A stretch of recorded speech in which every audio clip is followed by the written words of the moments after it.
presentation, he will be joined here by his close friend and colleague, Graham Hancock, and together they will make a brief announcement before showing you a unique short videotape.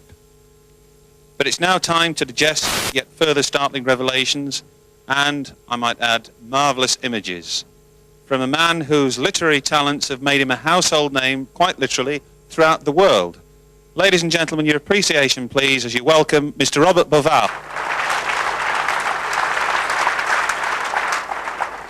Well done, Graham, well done.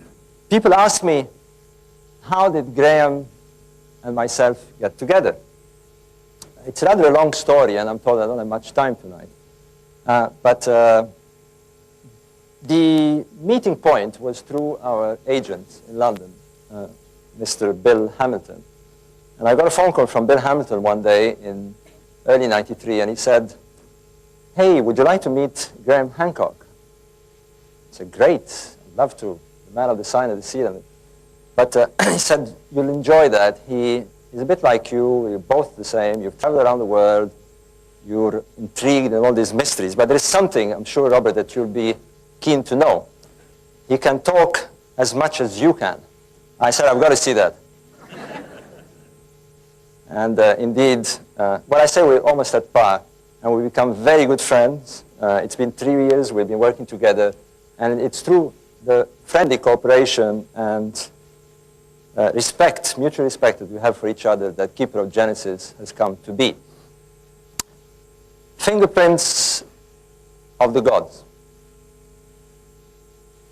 Graham has made a most compelling case that in our remote and dark past, a lost civilization left its mark, its fingerprints, all over the world, in the forms of myths, maps, legends, and most impressively in the forms of huge monuments. Most striking, the most awesome of these fingerprints is surely the Giza necropolis in Egypt, where today stand the 3 great pyramids and the Sphinx. Now, there is a curious tradition, curious legend, stories. Indeed, even the ancient Egyptians themselves speak of survivors of the gods that made their way to Egypt long, long before their own civilization matured. And there brought with them a legacy of knowledge, of wisdom. And underneath the Giza necropolis, somewhere below where stand the 3 great pyramids and the Sphinx, was buried or concealed hermetically this body of knowledge in the form of sacred writings, in the form of records, possibly a hall of records from this lost civilization. Now, all Egyptologists, archaeologists, philologists, every single ist on this planet rejects this sort of theories, this sort of stories. To them, this is merely myth, legends, not worthy of any attention. But as you will see, we believe that this particular myth is rooted in reality. And what I will endeavor to do tonight is to take you on a quest. The whole idea is for you to join me, and of course Graham, on this quest for the hidden legacy of mankind. Is there or is there not something there for us to retrieve? And the best way to do it is to ask not the Egyptologists, indeed to ask the very people who might have been involved in this matter of the legacy, the ancient Egyptians themselves. I propose that tonight we shall let them speak. We shall let the pyramid builders speak to to us across time, and they shall speak to us, as you will see, using a most extraordinary and precise language, a language that all of us can understand once we can break into the coding system. And it is very simple, provided that we understand the principles upon which this language is based. So, I want you to imagine yourselves going to Egypt and going to the Giza necropolis, and there undertaking the quest, the search, the investigation, and see where it leads, step by step. There, you are in front of the Giza necropolis, and you meet the great Sphinx of Giza, keeper of the necropolis. Behind him is the so-called second pyramid of, supposedly, as Graham explained, the pharaoh Khafra, who reigned in 2500 BC or so. And you wonder, you look at this and you wonder, because that's what this is about, is to provoke an enormous question in your mind. What is this?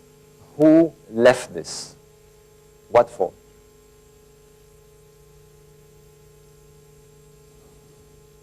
The same pyramid, illuminated these days by the sun and light show using laser light, is about sunset.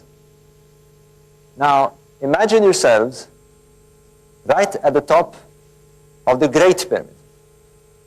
The Great Pyramid nearby, it's about somewhere here. And you'll be standing atop and looking down at this site at dawn, on a very special dawn. Here we go.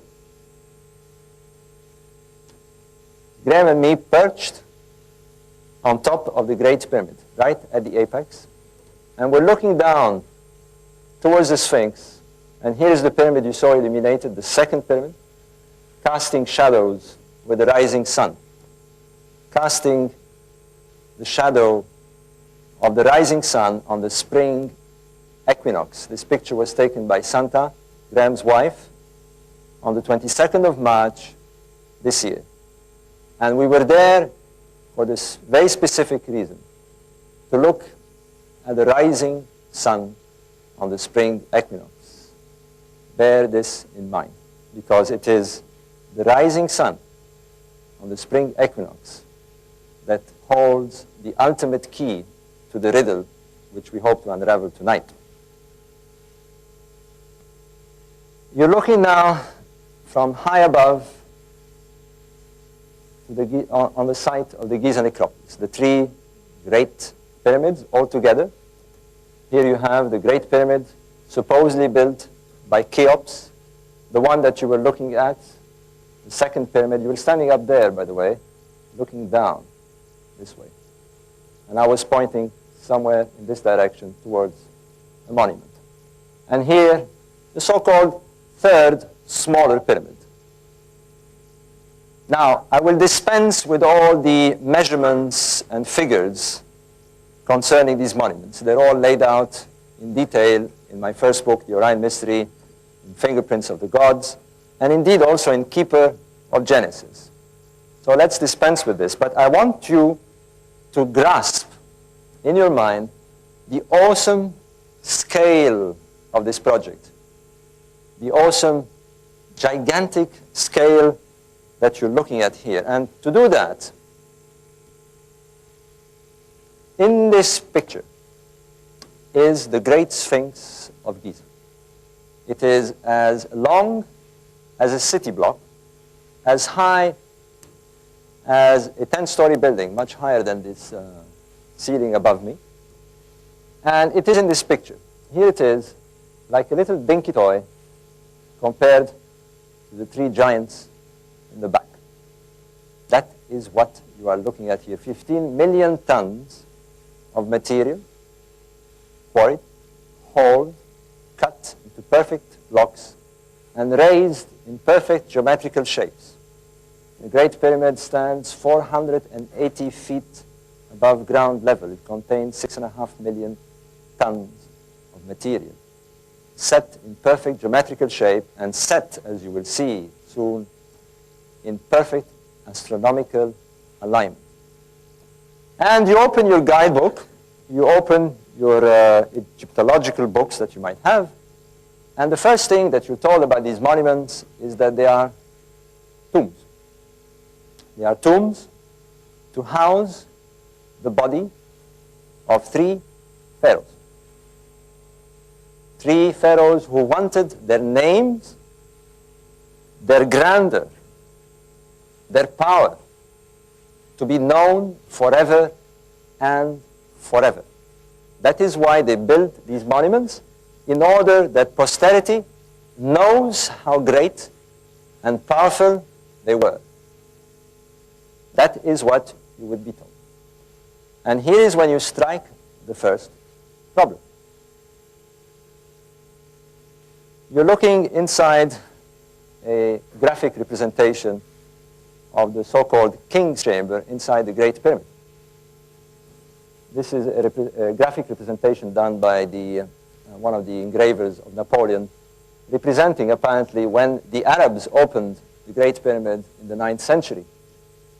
In any case, they found no inscriptions either inside or outside the Great Pyramid, or indeed in any of the other pyramids at Giza. And indeed, as Graham pointed out, and I will emphasize later on the Sphinx, these monuments are totally and utterly anonymous. And here comes the question. If we are dealing with powerful, megalomaniac, eccentric kings who wanted everyone to know how powerful they were, where is their name? Why did they not tell us who built those monuments and why? It does not make sense. Now, if there is an Egyptologist in the crowd, I would be told immediately that this is not quite true. Above the ceiling of the King's Chamber, as you will see later on in other slides, there are 5 so-called relief chambers. Egyptologists are not quite sure what these chambers are about. But in any case, in 1837, when these chambers were discovered, the discoverers announced that they had found graffiti written supposedly by some workmen, and on one of these graffitis, the name of Khufu, Cheops, apparently could be read. There is a lot of doubt as to the authenticity of this graffiti. It has even been suggested that the explorers who opened the chambers above may have hoaxed it. And they had plenty of reasons to do so. They had been researching there for months on end without finding anything. And it seems that they might have thought that at least they would have proved who the pyramid belonged to. In any case, fraud or no fraud, basically faint graffiti with the name of Cheops put there by some unknown worker scribbling in some poor red paint. Graffiti. And Egyptologists sit on this data. They consider it more than enough to attribute this monument to King Cheops. Well, ladies and gentlemen, if you go by these standards, then many buildings around the world, Empire State Building, Canary Wharf, and perhaps the public toilets in Trafalgar Square belong to somebody called Kilroy.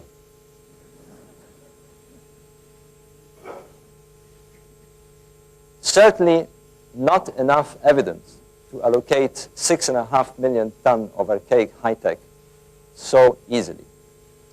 The next problem you come along to face is this. Well, where is King Cheops?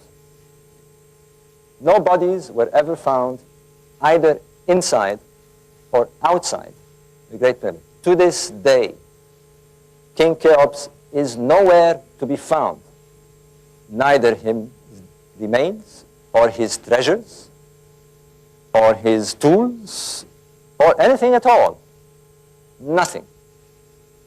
But Egyptologists, again, are satisfied that they have found King Cheops. And you're looking at him here.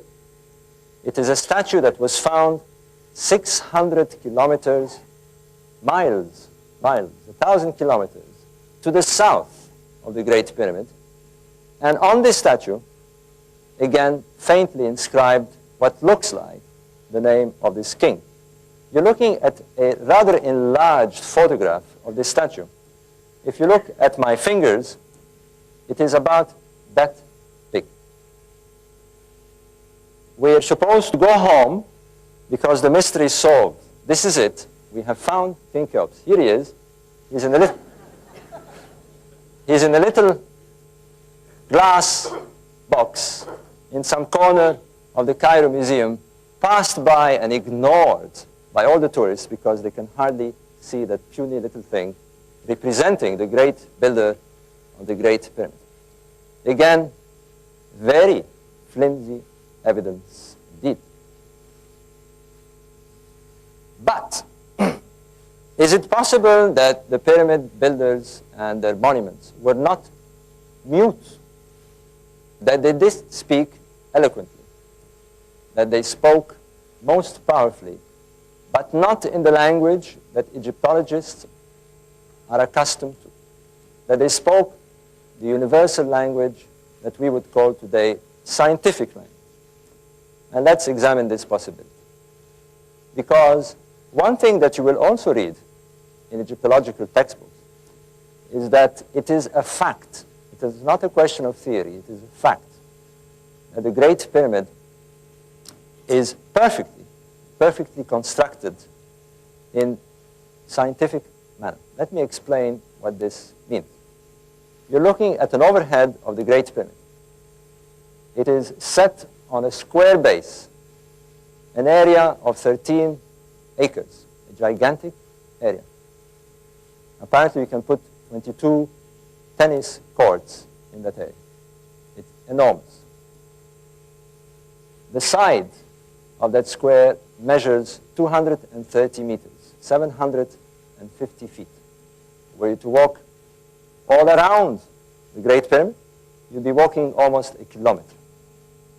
That is what you're confronted with. But that square is so perfectly square, so perfectly set on the ground. The angles of each corner is as close as, damn it, to 90 degrees. And in order to achieve this then and now, we need to apply very, very careful surveying techniques. I speak, I must say, with a certain amount of experience. I'm a construction engineer, and I've set out monuments myself and buildings in very difficult conditions. And I can tell you that you need a very good surveyor with very good instruments to do this. One of the things you need to do, once you've set the rough corners of the square, is to ensure that the square is perfectly locked with the diagonal. And that is how you know that you've got on the ground a perfect square. But here is something odd with this monument. Because when they built the monument, they left an outcrop of rock measuring 7 meters high, a bit lower than the ceiling, but certainly high enough for the builders not to be able to see across the diagonals. To cut a long story short, what this means is that we're dealing with very, very good surveyors. Very good surveyors, because they achieved what we today would have difficulty in achieving in those circumstances. We've got to accept this as a matter of fact. What is also a matter of fact, and most incredibly still, is that they set this square such that each face is perfectly directed to a cardinal point, a cardinal direction. This means that this face, this is the eastern face, is directed perfectly due east, due south, due west, and due north. Here is this dark blob that you see here is the entrance of the Great Pyramid. And you will see that all the corridors, galleries, chambers, and shafts as you would see, are directed along the north-south axis, what we call the meridian axis in astronomy. To such a precision that, again, we are astounded today. 5% of a single degree. That is Swiss watch precision. Take it from me. And therefore, we must contend with something else, because you cannot achieve this precision. Not then, not now. Unless you aim at the passage of a star along what we call the meridian axis of the sky.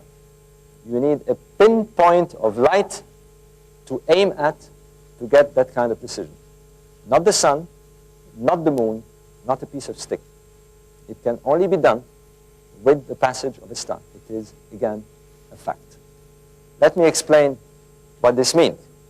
You know that am I blocking the view there, by the way, because I keep walking around? The stars, the sun, the moon, the planets, all rise in the east.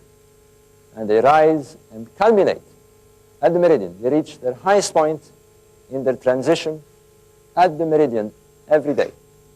And then they slowly descend and set in the west. This monument, there is no doubt, is locked to the passage of a star at the meridian. The question is, which star and when and why? Now, having driven the point that the pyramids of Giza do not have, actually, I'm being interrupted by a wonderful show here of some lady taking her clothes off. What's quite incredible. I'll have to move here. I'm serious.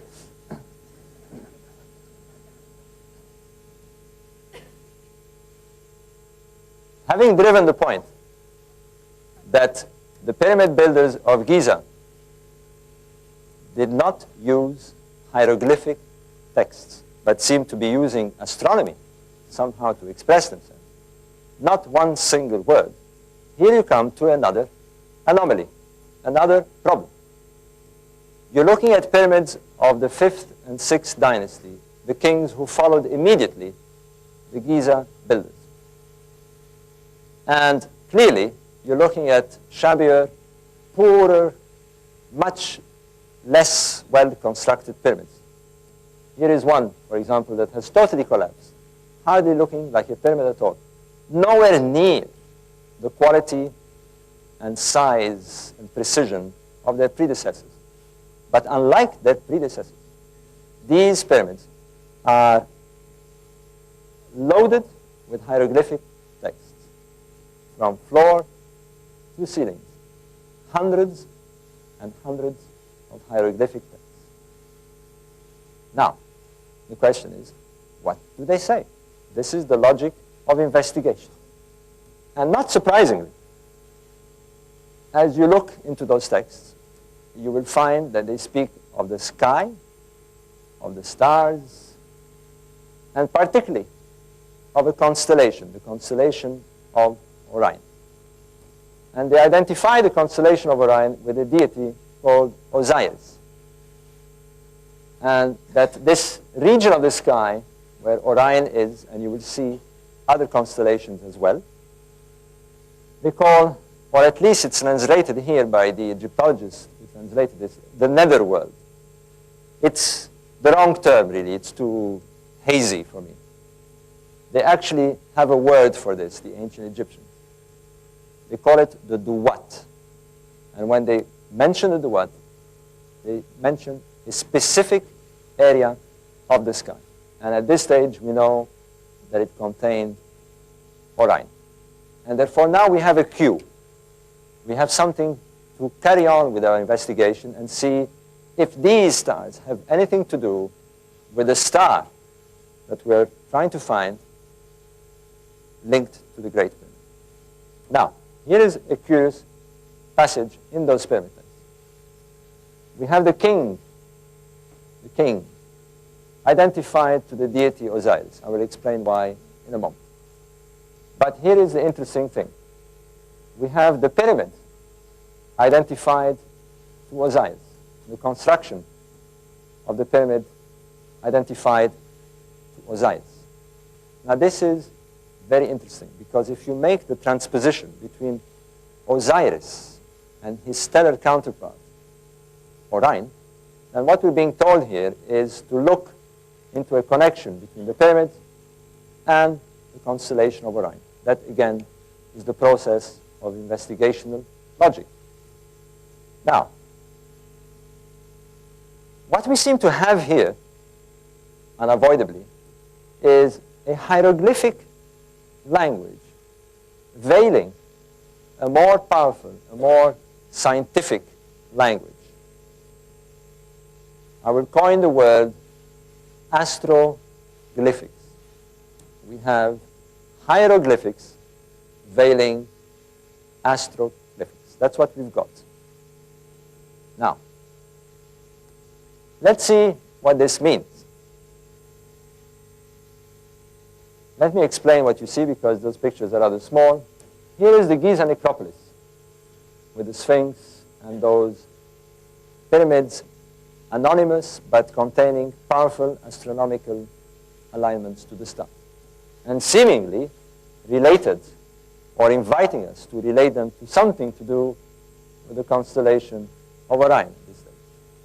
Whereas here we have the immediate later pyramid with chambers loaded with hieroglyphic texts.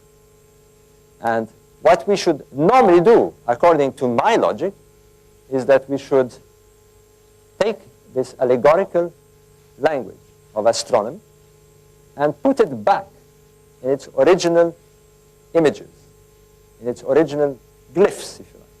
They're astroglyphs, to look at the parts of the sky which they invite us to consider and try and make sense as to what they're trying to tell us, and particularly what these people were trying to do.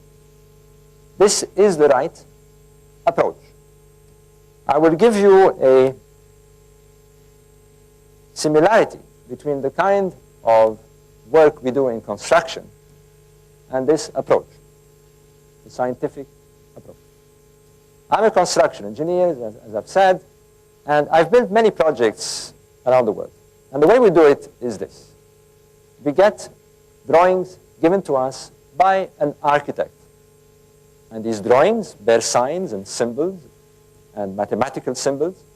And our job is to convert these back into the original idea, to actually build what the architect had in mind.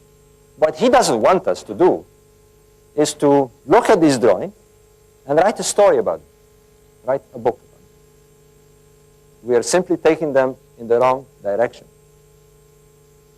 And I give a little analogy as to how this kind of problems work. As children, we all played a little game, we used to call it in France the broken telephone. If I whisper a distorted message, or very faintly in the ear of this gentleman, are you awake, sir?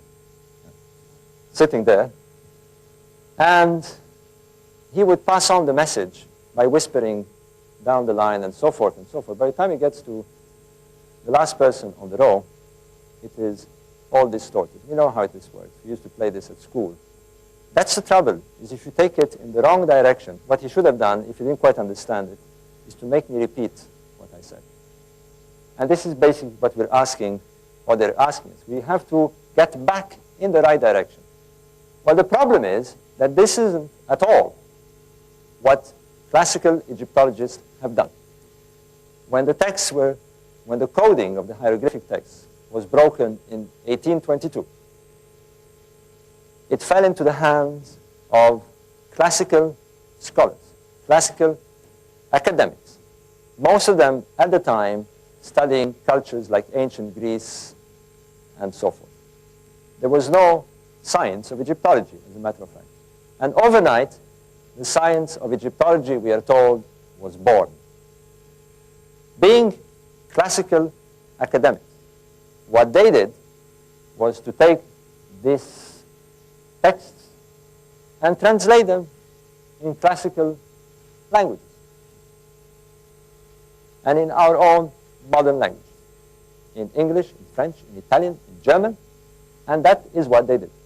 And what they've done, really, is they've taken it in the wrong direction, because it suddenly began to appear to them as some sort of bizarre mumbo-jumbo of superstitious priests writing about the skies and their pharaohs in what appeared to them totally incomprehensible means.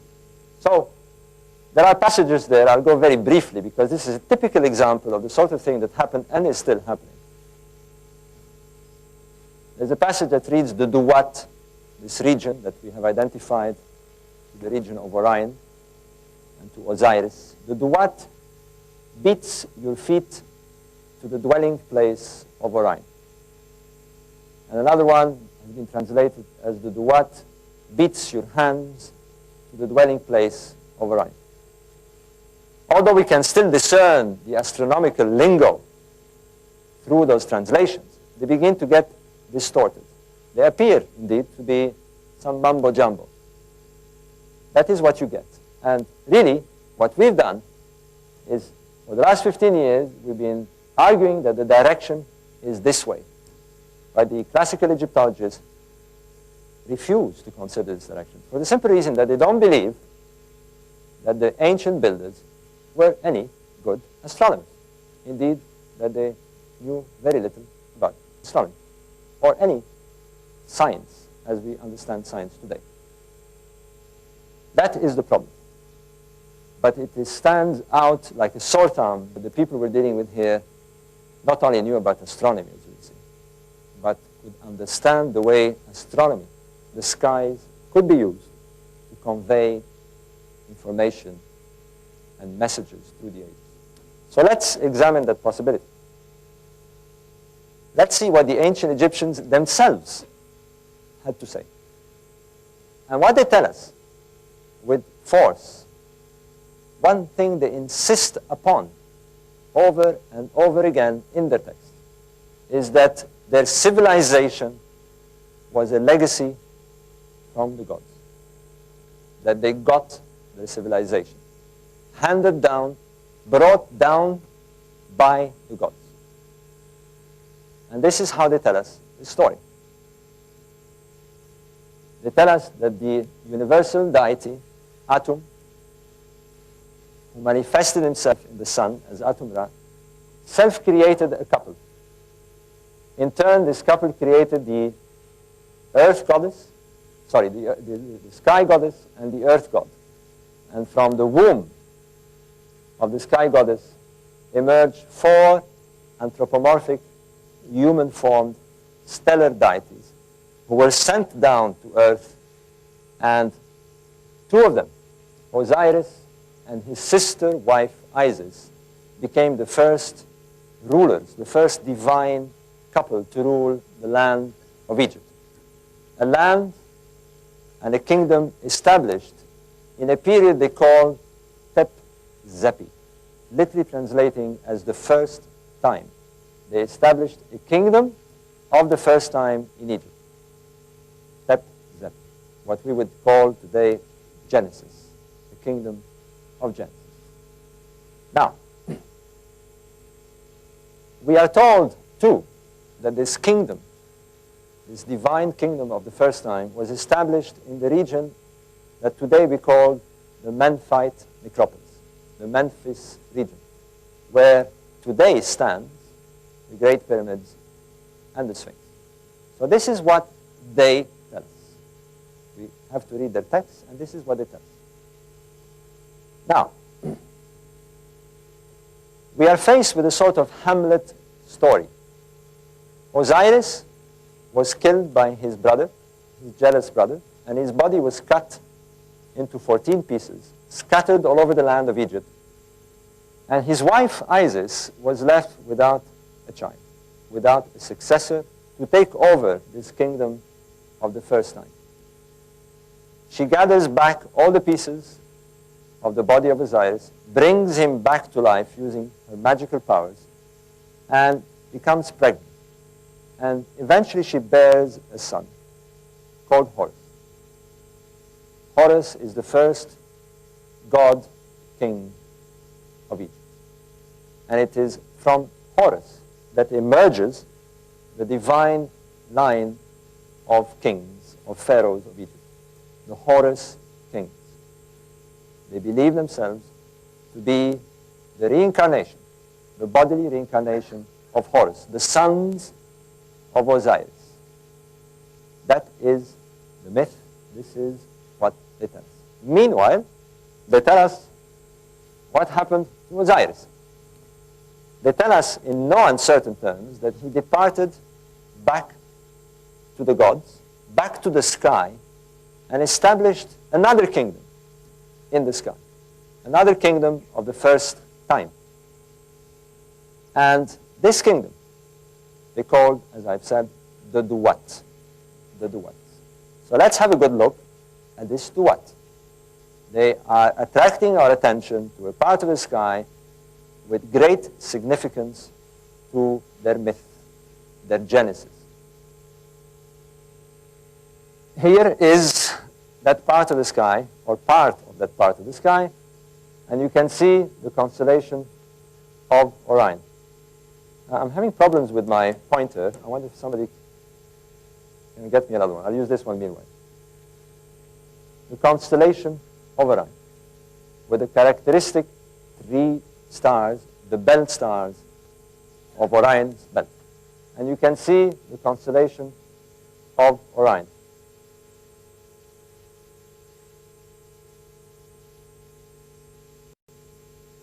The 3 stars of Orion's belt. And here you see the star Sirius. It was identified to Isis.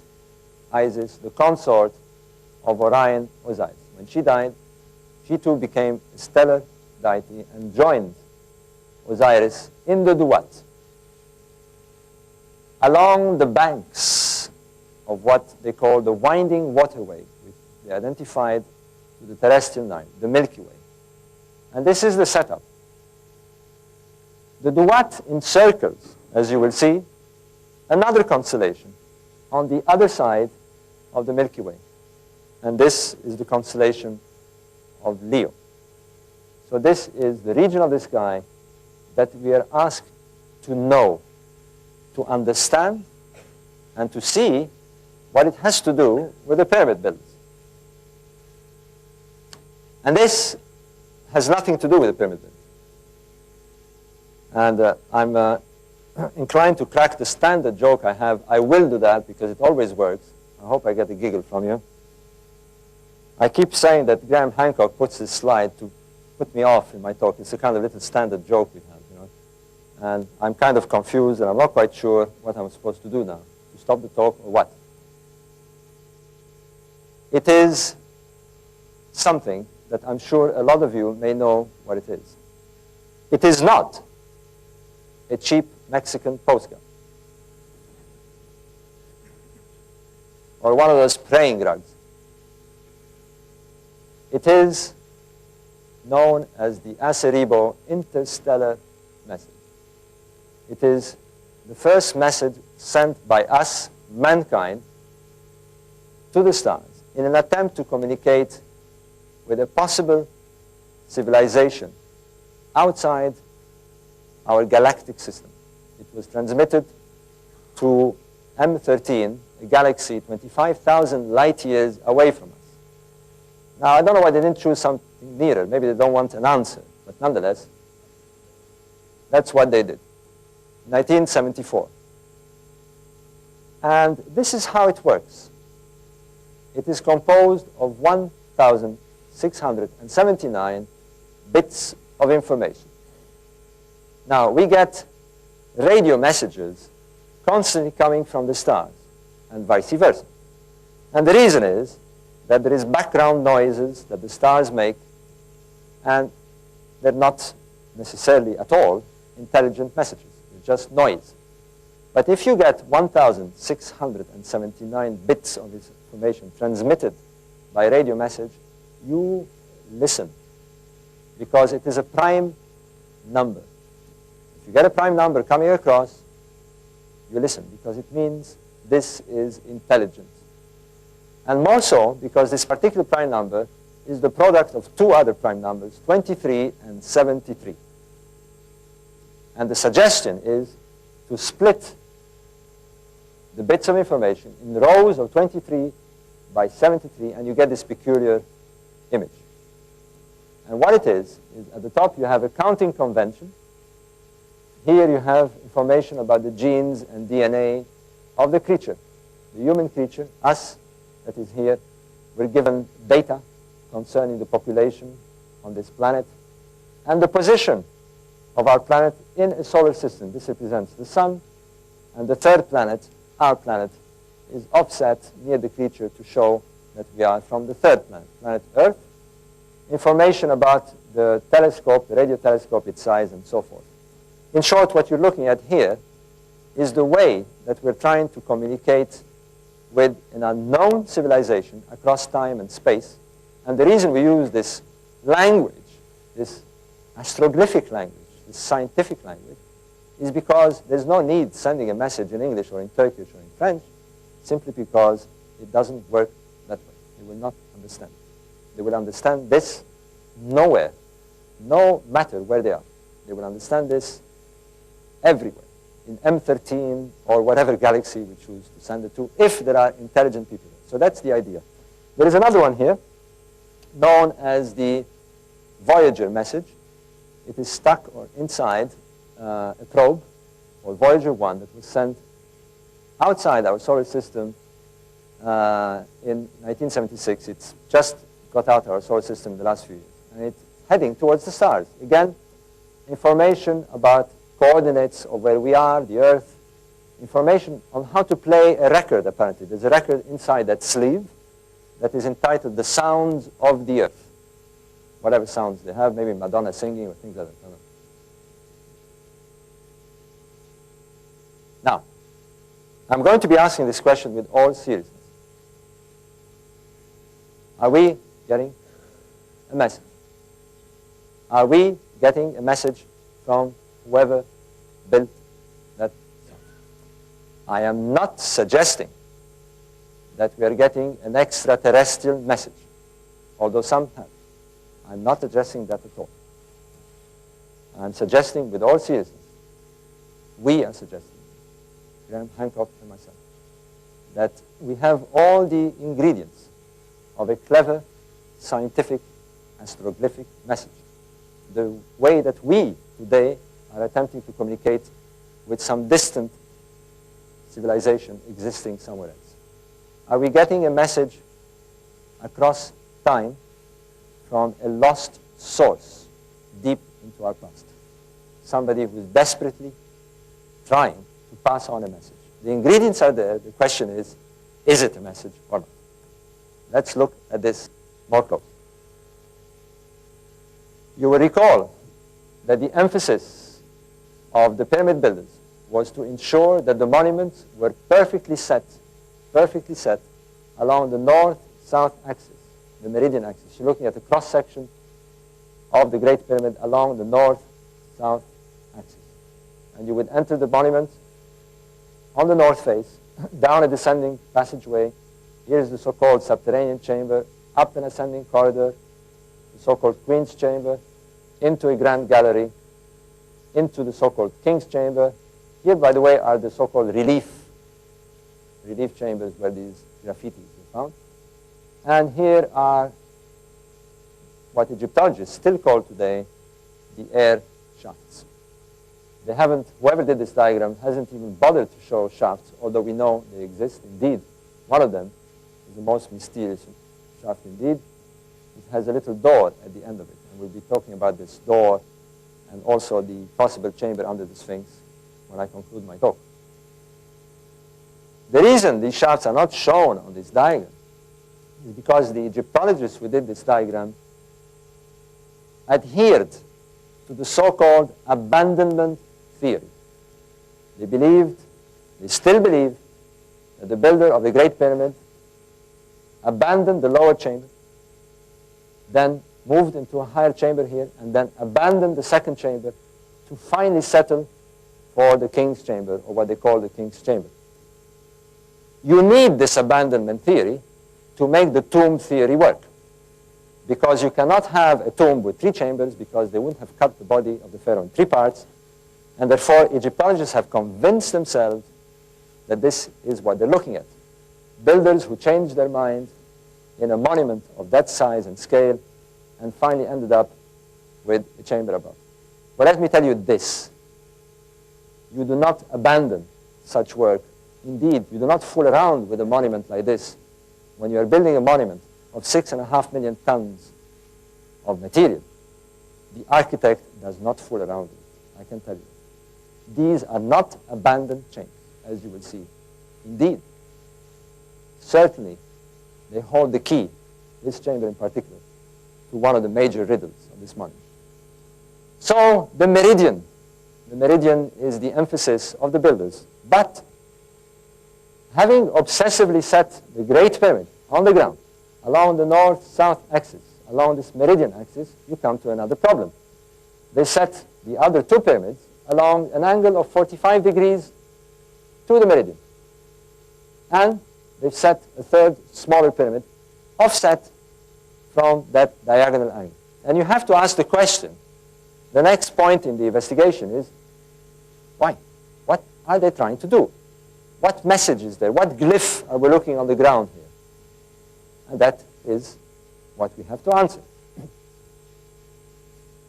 Well, people who attempted to break into the understanding of the stellar connections began in 1964. A major breakthrough came when two researchers, Virginia Trimble, an astronomer, and Alexander Badawi, an Egyptologist, who happily, for us, was also an architect.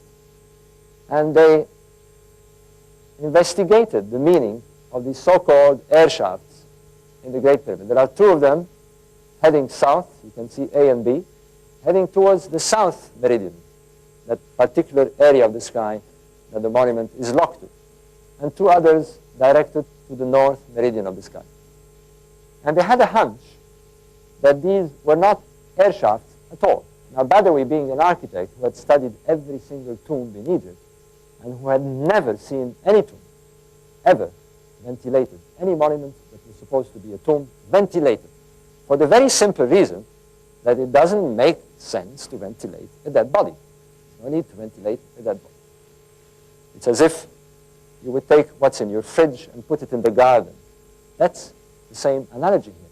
There is no need to ventilate a dead body. But even if they wanted to ventilate a dead body for reasons that they had, they would not build shafts on the incline, because it's a very difficult thing to do if you simply want ventilation. It's the same thing as building a chimney on the incline across this structure. It is a nightmare. It involves all sorts of problems, and it is unnecessary. Because what you can do if you really want to ventilate this chamber is to leave a course of the masonry, a horizontal course, with a gap. That's all you need to do, all the way to the outside, and you would achieve ventilation. So obviously, these had a much more important and mysterious significance. And their hunch proved to be correct. They thought that these shafts were linked to the stars in the same way that the monument was. And what they found out is this. And in order to work out which stars and when, they had a hunch, of course, that it had something to do with the constellation of Orion, this constellation in the Duat of Osiris. And they had to use what Graham explained briefly, the precession phenomenon, the precession of the equinoxes. And I will explain this extremely quickly, because I want to dispense with all the jargon. Precession is one of those things that, for some incredible reason, we are not very familiar with it in the general daily knowledge that we have. We all know, we've known since we're children, we're taught this at school, that the Earth is a globe, that it rotates on its axis in 24 hours. We know that. We get the effect of night and day. Every schoolboy knows it. We know that the Earth revolves around the sun in 365 days and a quarter, and we get the effects of the season. But this planet has a third motion. It wobbles, and it wobbles very slowly indeed, in cycles of 26,000 years. We do not feel this wobble. What appears to happen is that if you were to observe the precessional cycle, now we can do that by using computers today. You can have the sky on your monitor screen, use a precessional program, and press the button and say, precess the sky, and the sky would appear to move in cycles of 26,000 years. And the effect you have is this. The sky, the star field, appears to seesaw backwards and forwards in 26,000 years. That is it. That is precession. That's all you need to know, and indeed, it's as simple as that. So, having established that the sky seesaws backwards and forwards, or appears to seesaw backwards and forwards in 26,000 years, if you were to freeze the constellation of Orion at its passage at the meridian, at the specific direction that the monument is locked at, and you were to observe this precession cycle, this is what you would see. The constellation of Orion would begin its present cycle in about 10,500 BC. At the time of the Pyramid Age, 2,450 BC or so, it would be at 45 degrees altitude as seen from the Great Pyramid.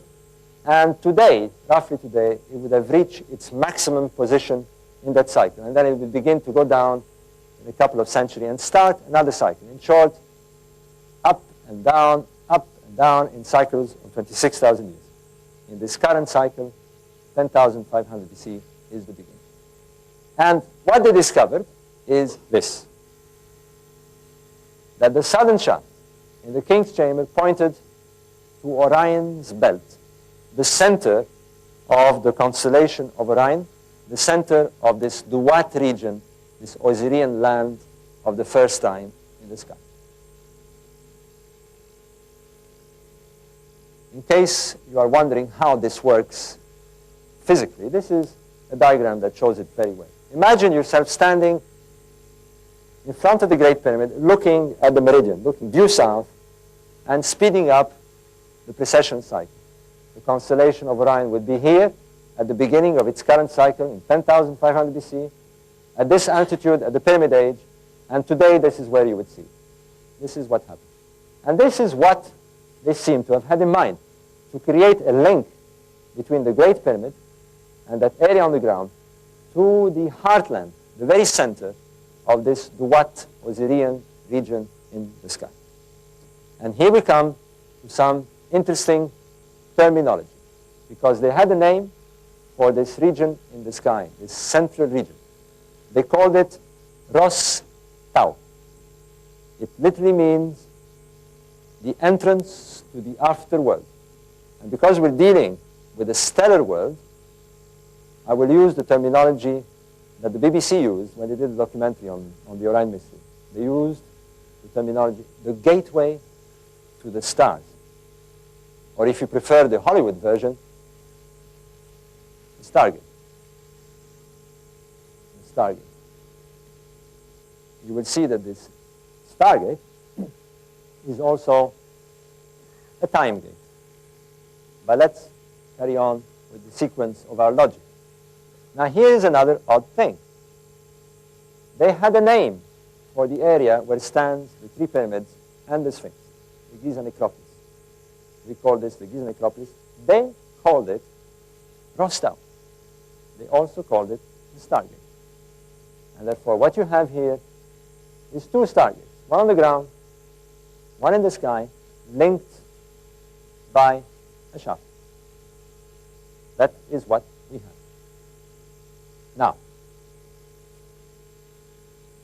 20 years after Badawi and Virginia Trimble in 1983, I came along and I worked out the alignment of the southern shaft in the Queen's Chamber, the so-called abandoned chamber with its abandoned shafts. And I worked out the alignment, and not surprisingly, I found out that it pointed to the star Sirius, the star of Isis, the companion of Osiris Orion. And therefore, it was obvious that the pyramids were not mute at all. They were expressing themselves in very powerful stellar language, in these astroglyphic means. And they were directing our attention to these specific stars in the sky. And that is what they want us to do. They went to a lot of trouble to do that. And we should follow the cue. They tell me that the human mind works like a hologram.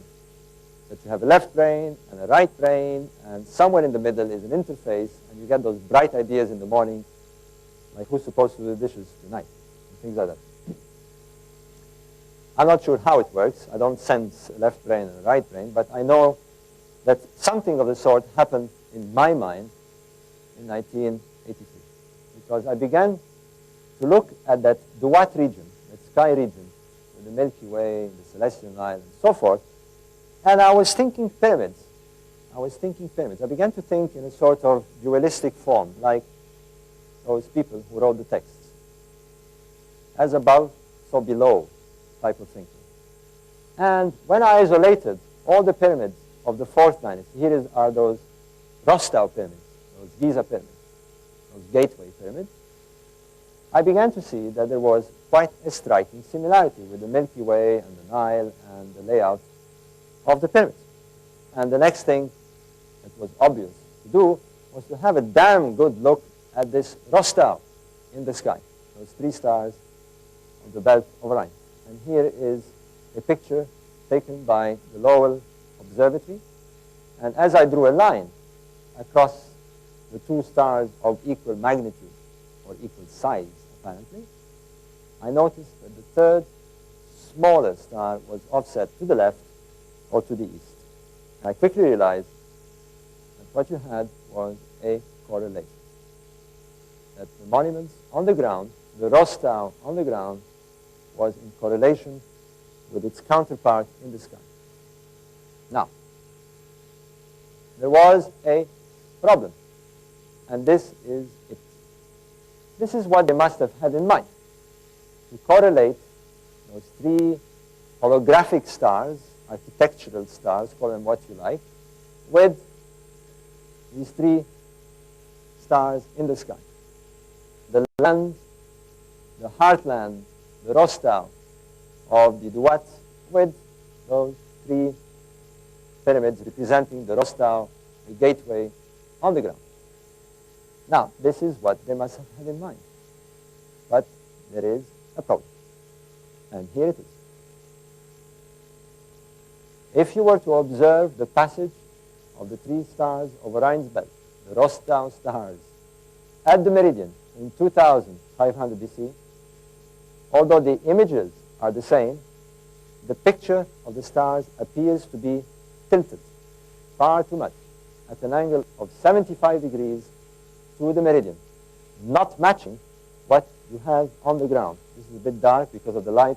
Here is the first, second, and third pyramid, with its characteristic direction of 45 degrees to the meridian. The stars appear to be in the wrong place at that date. The wrong place. Well, perhaps the question should be formulated in a different way. Maybe the stars are not in the wrong place, but at the wrong time. And the word time, like these holographic thoughts, began to float in my mind. Time, time, time, time, time. And when I met Graham Hancock, we tossed these ideas backwards and forwards. And suddenly we said, wait a minute. This is a glyph on the ground representing the deity Osiris, who is told by the text to be the god of the first time. The stars have a first time. And that, in our current precession cycle, they begin their cycle. They have their first time in 10,500 BC. Are they trying to tell us something? Are they trying to tell us, consider these stars, you know now what to look at. But remember, they have to do with the first time of this deal. And we tried it. And when we did that, when we brought the stars down on our computer to 10,500 BC at the beginning, at the first time of the cycle, we got a lock. The stars conveniently moved and settled at 45 degrees. Let me explain how this works, how you can do it on your computer. This is not speculation. This is not theory. This is astronomical fact. The question is not whether this is a fact or not, it's whether this is a coincidence. And I hope to convince you as I go along that it is nothing of the sort. You're looking at a computer reconstruction of the sky in 2500 BC. And here is the three stars of Orion's belt crossing the meridian in 2500 BC. And you can see that they are slanted sharply at about 75 degrees to the meridian. And the Milky Way, too, is kind of skew with. But if we go to the beginning of the current precession cycle, to the first time of the stars, this is what we have. In 10,500 BC, the stars conveniently lock at the angle required to match them on the ground, and so does the Milky Way align itself with its counterpart in the sky. If it is a coincidence, it is 1,000,000 to 1 coincidence. But let me drive this point strongly. And it's important, because if we are right, and I believe we are, then the implications are tremendous. And this information will lead us precisely to where the legacy is. Here is a computer reconstruction of the belt stars in 2500 BC. I've superimposed a protractor on the screen. Here is the meridian, and here are the three stars crossing the meridian at their angle of 75 degrees in 2500 BC. What we would like them to be is to match the 45-degree angle that is achieved by the three pyramids. And when you go down to the first time in 10,500 BC, this is what happens. They lock. Facts. Verifiable facts. What they're telling us is that the land where these pyramids stand, this glyph of Osiris, the glyph of Osiris, the god of the first time, is done on the ground in a manner that represents the stars as they were seen in the first time. That is the message. This is the land of the first time, or if you prefer, the land of Genesis. Let's check this out. The first indication that we weren't looking at a coincidence was this. Although they called the necropolis Rostau, they had another name for it. They called it the horizon. It's as if they imagined the three pyramids with the Sphinx, as you shall see also within that area, encompassed by an artificial horizon on the ground. And it's divided into two parts. We've said that the eastern horizon is where the stars rise, and curiously here on the western side of this artificial horizon, at 27 degrees from the center of the horizon, at a bearing of 27 degrees, are three little pyramids on the edge of the artificial horizon. It's inviting us to consider the setting of certain stars. These three pyramids look like a reduced scale model of the other three, but not at an angle of 45 degrees to the meridian, but at a right angle, east-west. The stars set in the west. If we look at the three stars of Orion's belt setting in the west in 10,500 BC, we again get a lock. Here they are at a bearing of 27 degrees from the center of the artificial horizon. In fact, what we've got is a reproduction of the artificial horizon mimicking what is on the real horizon. Again, a lock. But there is something else that is extremely important about those stars and that day. And this is it. when the stars of Orion's belt, when this gateway, this stargate, strikes the meridian in 10,500 BC, when they strike to match the pattern on the ground of their counterparts, they do so at a very specific time, and that it only occurs, I emphasize, in 10,500 BC. They strike the meridian when the sun is rising due east on the day of the spring equinox. Remember Graham and me standing atop of the pyramid, looking down and pointing somewhere on the day of the spring equinox. Because what we're pointing at is this. And let me explain before what has happened, before you see this thing that we're trying to see in the sky. We have, in a sense, traveled through a stargate. Our mind now has gone through a time gate. We have gone down to the skies of 10,500 BC. We are now in the skies of 10,500 BC. And we have followed the clues. Consider this constellation. Think of it in terms of its first sign. We go and we get a lock. Now consider that this happens and only happens in 10,500 BC when the sun is rising on the spring equinox. They're drawing our attention to the rising sun on the spring equinox. There's something important there in the sky that they desperately want us to know about. If we are intelligent, if we can get the prime number transmitted, that's what we're doing. And what is there? What we're pointing at is the Sphinx. The Sphinx is looking due east on the day of the rising sun at the spring equinox.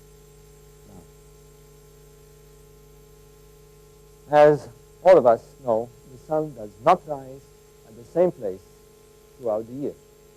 On the day of the summer solstice, it rises here, and if you were at Giza, it would be 28 degrees to the left of due east.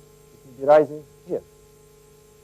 Go 6 months later to the winter solstice, and it would be rising here 28 degrees to the right of due east. And on the equinox, it rises due east.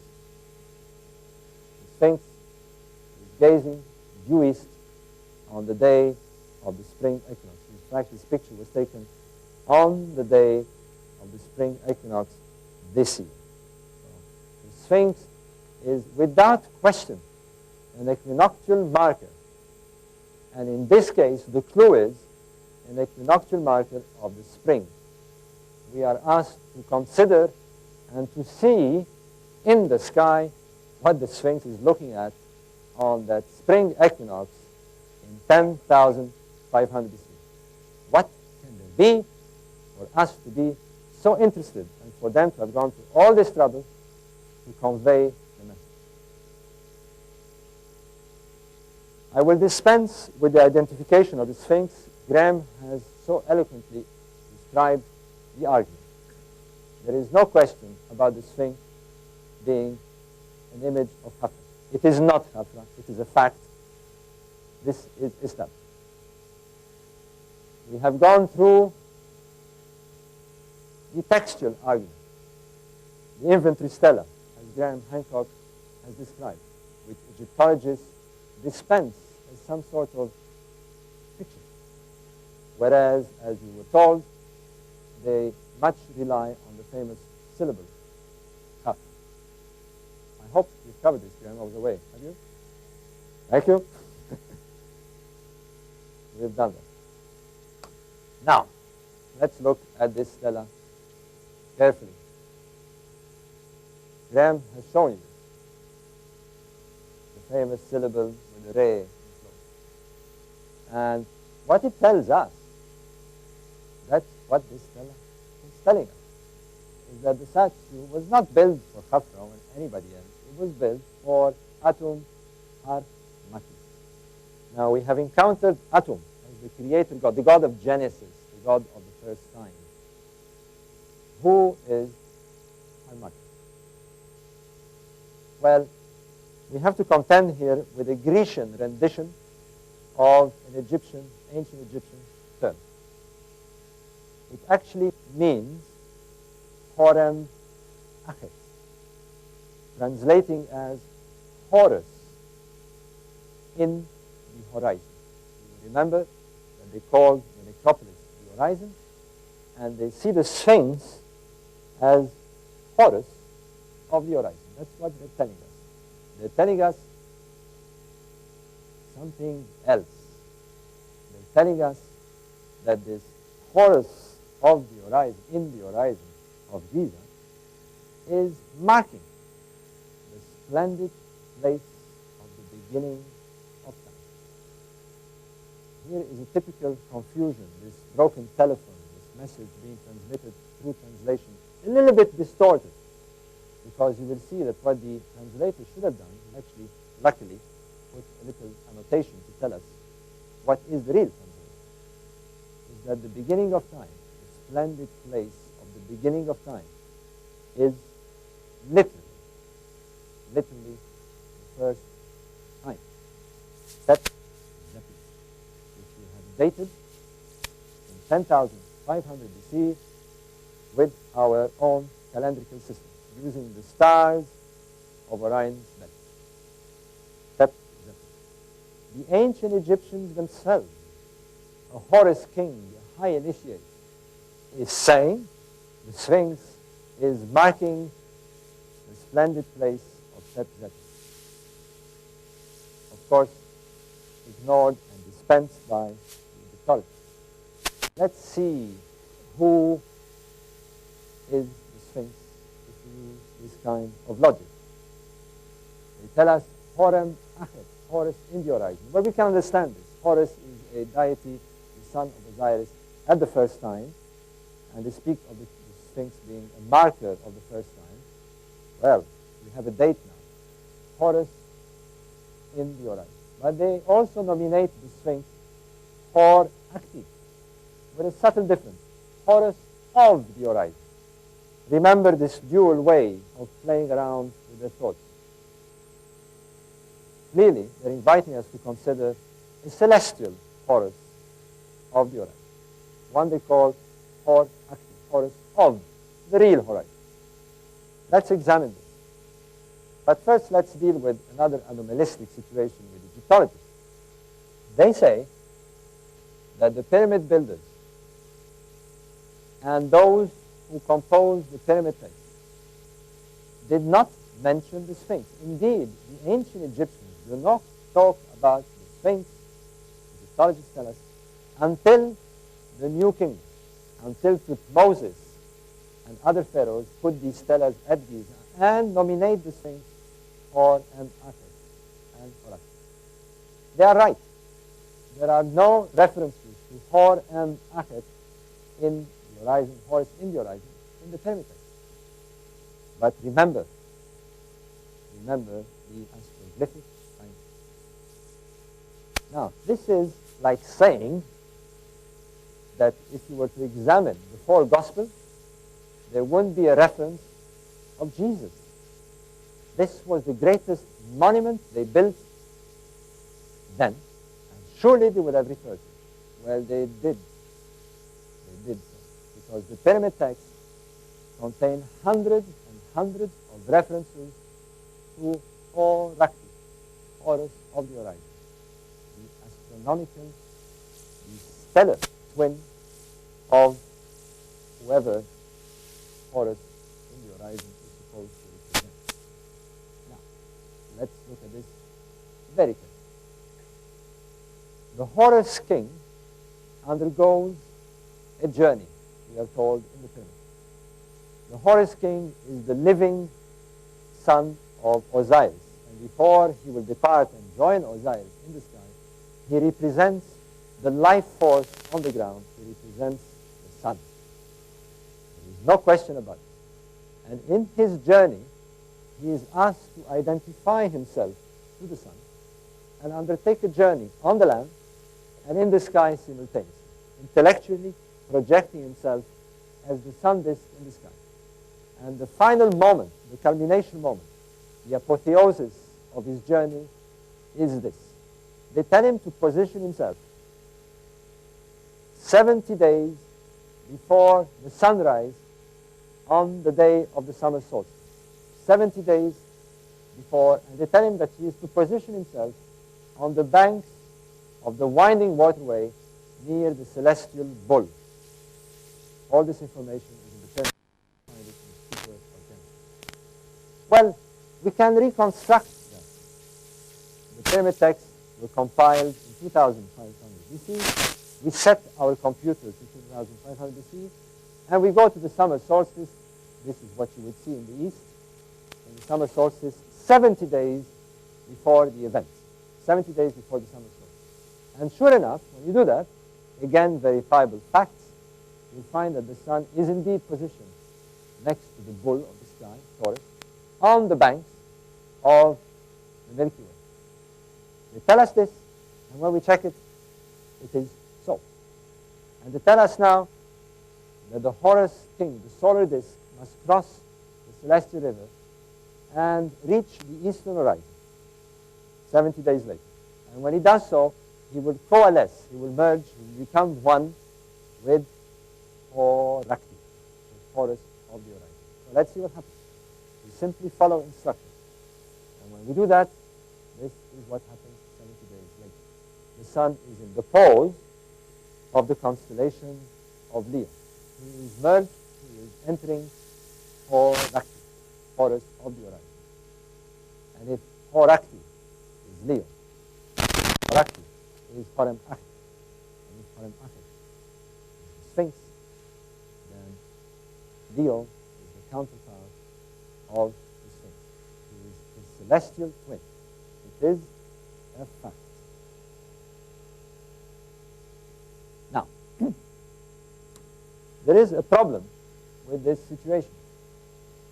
We're looking at the summer solstice of 2500 BC, and it occurs, as we have said, 28 degrees to the right of due east. Remember the Sphinx? Look due east. Now, we know for sure that the ancient Egyptians were extremely clever astronomers. We have shown this. We know for sure that they were capable of aligning monuments to incredible precision, 5% of a single degree on a monument that's 6.5 million tons in weight. They have proved their ability to align monuments to the solstices. One example is this.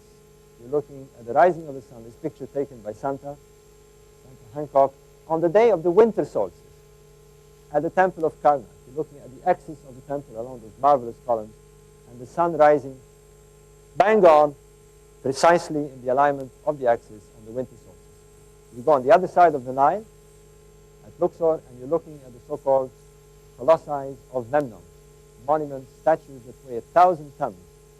Very, very difficult to move. And they were aligned perfectly, again, to the rising sun. They gaze at the rising sun at the winter solstice. They knew how to do it, and they knew how to do it with precision, and with big monuments. There's no question about it. So, why did they make that radical faux pas? This error. Why does Horus in the horizon, the Sphinx, is he gazing due east and not at his celestial counterpart, Horus of the horizon? Would it be possible that these people who aligned monuments to 5% of a single degree make a mistake of 28 degrees? Why is Horus of the horizon in the wrong place? Again, are we asking the question in the wrong way? Is it possible that Horus of the horizon, that Leo is not in the wrong place, in the wrong time? Is there a time when he will align perfectly with his counterparts on the ground? In this way. Well, there is. And for that, we must consider another mechanistic event happening in the sky with the precession of the equinox. You've seen how the precession of the equinox causes Orion's belt to seesaw up and down. Well, what we have also is an effect influencing the position of the sun at the spring equinox, the station of the sun at the spring equinox along what we call the zodiacal belt, or the ecliptic belt. You only seeing half of it here. There is 12 constellations across which the sun appears to travel in its annual course. But because of the precession of the equinoxes, the position where the sun is during the spring equinox. Now, for example, in the Pyramid Age, it would be about here, near the constellation of Taurus. But because of precession, the constellations appear to move like a carousel, so that the point of the spring equinox changes with the background constellation. Let me explain this in visual terms. If you were to stand in front of the Sphinx today, in his pose, looking due east at the spring equinox today, this is what you will see. The sun rising due east on the spring equinox. And the background stars are Pisces and Aquarius. This is the position, the point of the spring equinox. Soon, the constellation of Aquarius will appear to shift, so it occupies the background behind the sun. This is why we say that the age of Aquarius is soon to come. At the time of Jesus, it was the constellation of Pisces that had been behind here. This is why the Christians used the iconography of the Christians. It was the beginning of the astrological age of Pisces. With the Egyptians, they knew this very well, because here you see the sunrise and the spring equinox in 1400 BC, the time of Tutankhamun, in the constellation of Aries, the ram.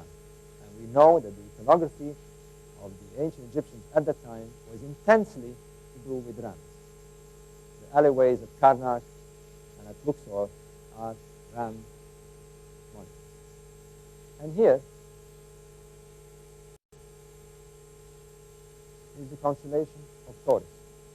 In 2500 BC, that constellation would have been behind the sun. In 2500 BC, the age that the Sphinx is supposed to have been built according to Egyptology. And at that age, the age of the bull, the Egyptians knew that this was the age of the bull, because they started the so-called Apis cult of the bull, the cult of the Apis bull. We know that the ancient Greeks also did that in the time of the Chronos civilization. They knew that this was the age of the bull. They would have built an equinoctial marker to match the age. They did not. They did not build a gigantic bull. They built a gigantic lion as an equinoctial marker. This is what they had in mind. A marker to mark a certain age. What is that age? Well,